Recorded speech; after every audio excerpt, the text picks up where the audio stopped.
Đâu đó?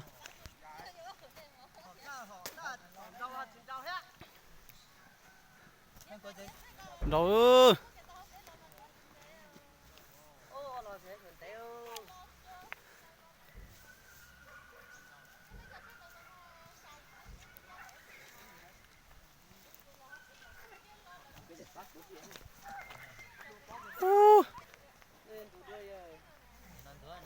Con này con đụt thế.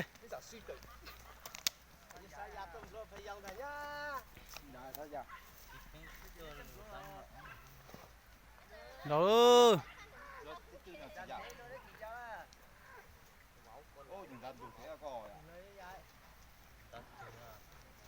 Thản độ.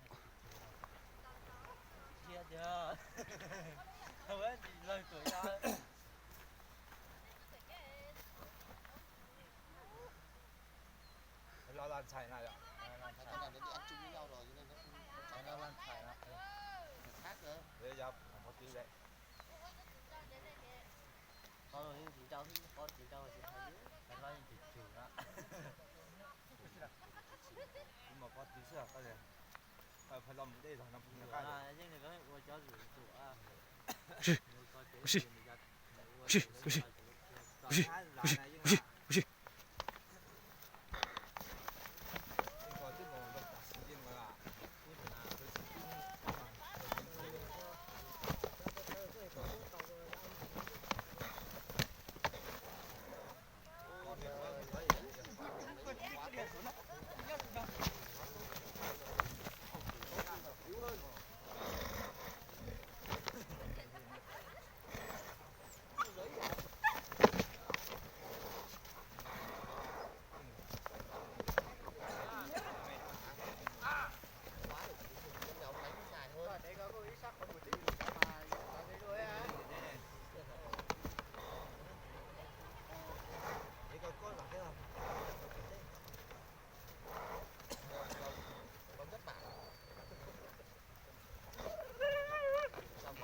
À.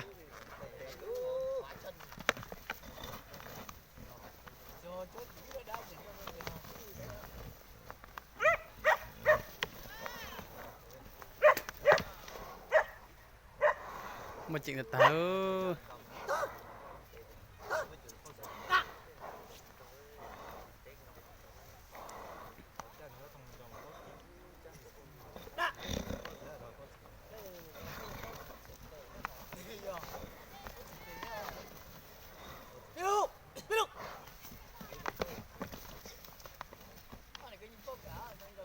ơn đủ màn to thấy được tao họ kia sư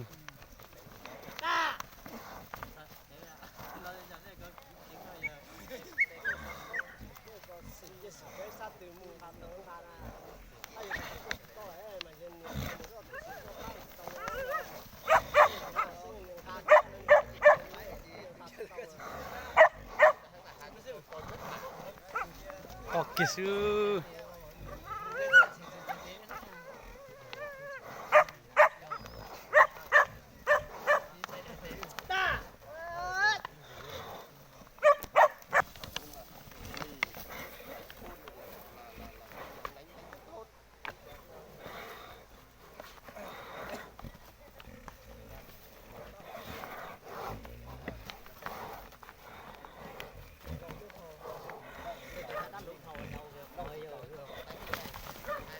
nhặt thôi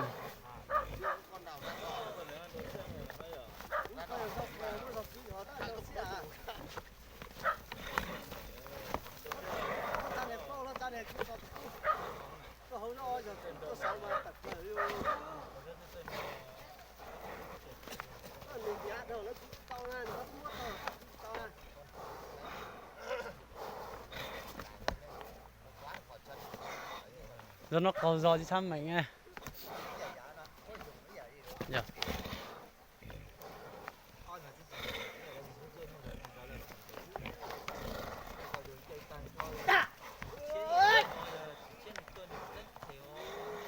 ô giờ nó chơi trong còn nó phun thở Nó phải tìm một cái tầng coi như này một lúc có nhà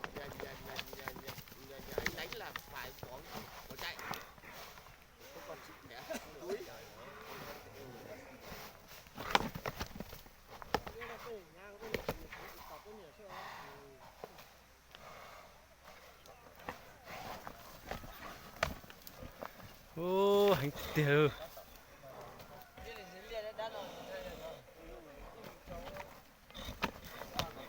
chỉ lo dạo đấy ao dần nhé này lo dạo đấy chứ mà nhé sao bây giờ chỉ về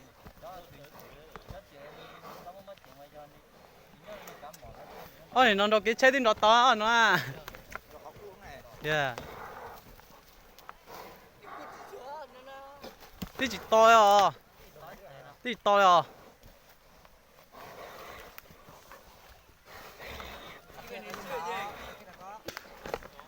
dân niên đủ thì dân niên suýt to phải chăm phút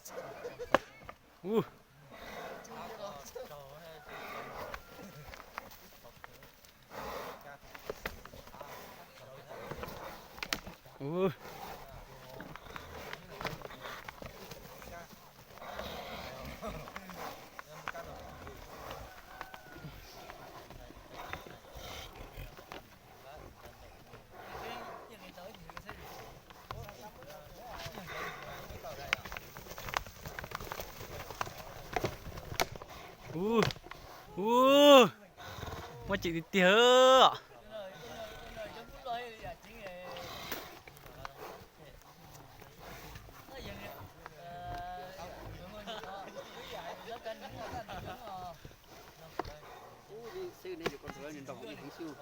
đó chị tông bón nè giờ đây này thì thêm một lo nè bên này hiện triệu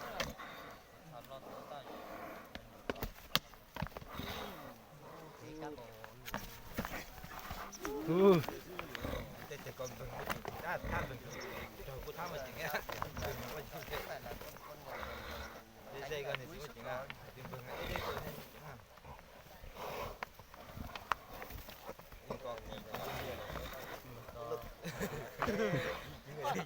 아니 타 팽이 전화요. 그죠? 이거 팽기는요. 우리 좀 해 팽이.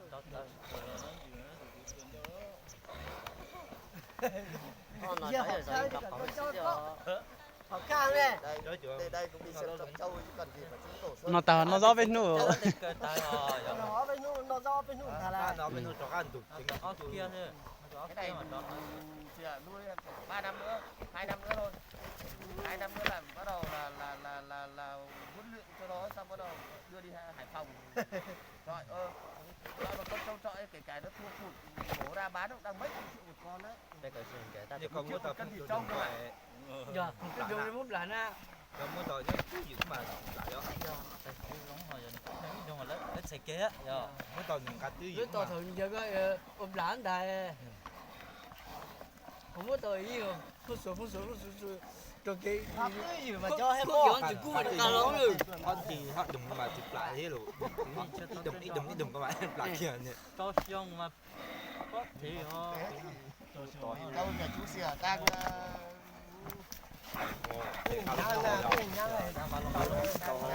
tao muốn tàu ra hàng cá lồng tiền nữa đây nhá nên đã nhát thổ lo thế nhát thế nó phải lo này coi dọn to chấm này thì lấy chọn to chỉ siêu ba con nữa.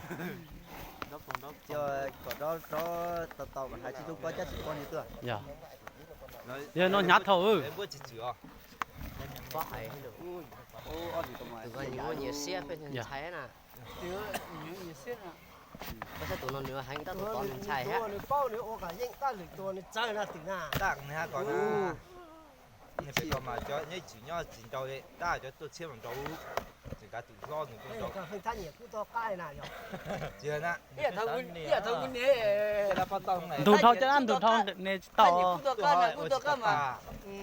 Tahu gini sao cái. itu sao dưới tàu nè Mà cho lên cái to là ku to kan là mấy một tao sẽ phải liền. cho ra bắt đầu này nhanh nhanh này tôi không gì giờ Nhật Bản tôi Nhật Bản chỉ tôi không nào Cho nên ku to chuyện thằng này sao cái lên nó cái tay tay. ta là cho tôi sợ bây giờ có quên nhiệt kia xíu mà đấy chúng mà giòn nhiệt kia mà nhiệt thì lấy cái gì tao trả đấy thôi cứ cho chén nhiệt nhiệt kia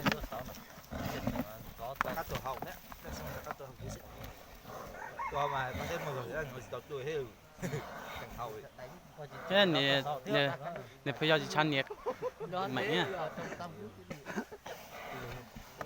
Nhiều hơn nhiều cũng gì. cậu phun ra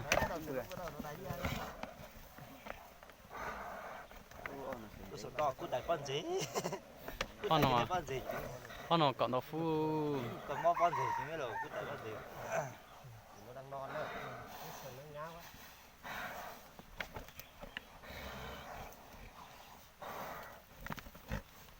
con nào mà chỉ tao chạy những chỉ chơi đó có thể cỏ nữa u tỏi lẹo chỉ on nó tỏi lại cái xong rồi to cũng chơi to xong hết to chứ rồi có sáu tí cỏ liếp hỏi lại to giờ to xong ta nó cũng chuyện bung ngon à không mua nhiều nó tròn tròn mà tự nhiên nó xử lý chưa chỉ nhiều tự nhiên tụi con chứ na cho khi nào chỉ nhiều tự nhiên nó con chứ na nông lụt thế ơi thì mà nhiều tự nhiên nó con chứ mà chỉ chắc chỉ nhị chính là nhiều cái dịp tàu nó giờ khi cái tới chú của tao mà giờ chỉ đâu tao mà chỗ tàu mà tàu khi cái tới chú nó tao sẽ mà làm ta bê lưng tôi tỏ từ ham một giò